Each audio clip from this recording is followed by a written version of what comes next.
Okay, we're back with the 3 Series BMW.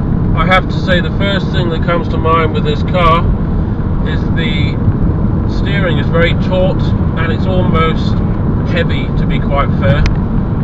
But I think that's a small concession to pay, because what you experience with this car is amazingly responsive steering, and you really do feel that you are connecting with the road and the tyres, and not just the anaesthetised feeling of the power steering that you get with so many cars nowadays.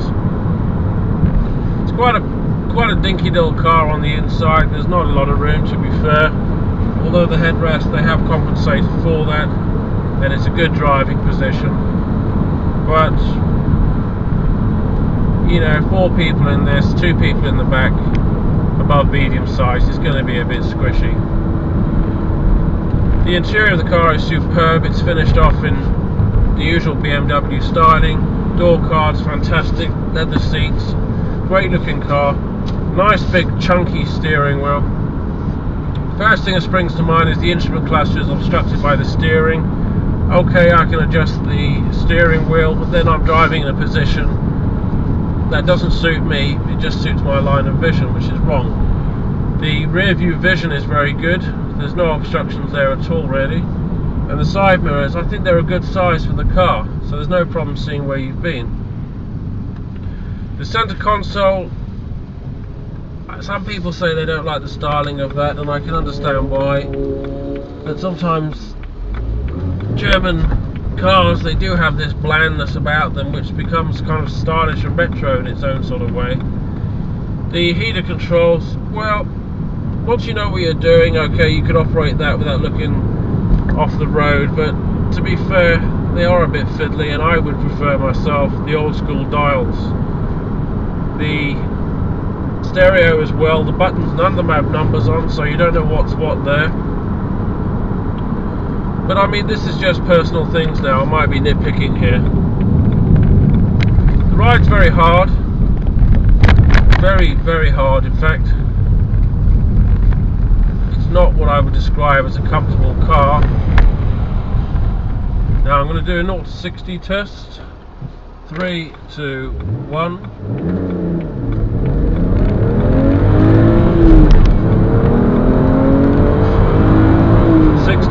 Well, it's certainly a quick car.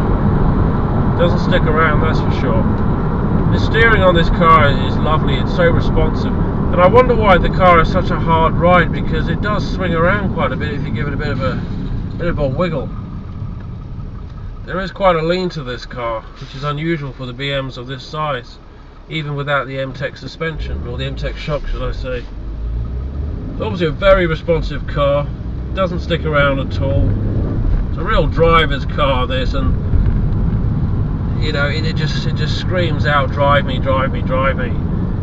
Great on the corners, hugs the corners, goes around the corners like it's squatting. The brakes, well, for a BM they're actually a little bit grabby, and the car has done, well, the best part of 3,500 miles, so it's very low mileage, so I would have thought the brakes are probably, well, they should be pretty running by now, but I find them very grabby for a BMW. Normally you get the ability to apply a gradual pressure. The interior of this car is really very well done. It looks more Italian in design than German, and I was glad to see that BMW are getting some of their cars looking right, rather than the big ugly 7 Series that's out at the moment. The car is very quiet. It's like a cathedral in here. I could hear a pin drop. Really do feel like you're in a vault. The car's very jerky and jolty. I'm trying to drive it in a very soft manner. Subtle gear changes, and it just doesn't like it.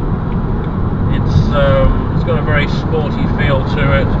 6-speed manual, which is just the icing on the cake, really. Now coming up to 60 miles an hour, drop it into 4th, and the car just wants to go. It just knows no boundaries. 70 miles an hour now. I'm in top gear. Can't even hear the engine. 3,500 revs, and the car just loves it. It's just built for the motorway.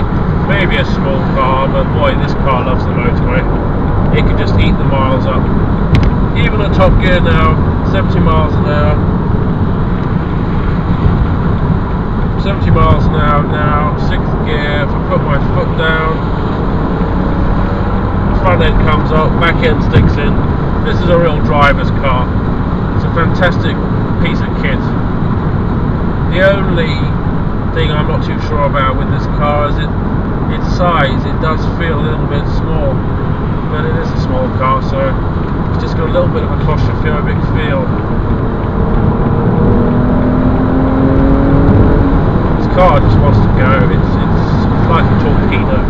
Now I'm going to test the brakes. I'm not going to do an emergency stop. I'm just going to brake very firmly. 3, 2, 1. Very powerful brakes, actually. Very, very powerful brakes. Brakes on this, they feel like they could stop a 747 landing at an international airport. Very smooth, very balanced delivery. The braking system on this is superb. Anybody thinking about buying one of these cars, unless you go for the very small engine model, I can't really see where you're going to go wrong. As far as the automatic gearbox goes, unless you're going to go for something like a 330 diesel or a 335 diesel, I would stay away from it. And I'd go for the manual, because the manual is such a fantastic drive. It really is. I mean, it just pulls and pulls and pulls. 60, 70, 80 miles an hour, the car just doesn't want to stop. It just has bounds of power, unfathomable energy. This is a fantastic car, and all I can say is I would urge anybody to take one for a test drive, because the moment you do, you will buy it.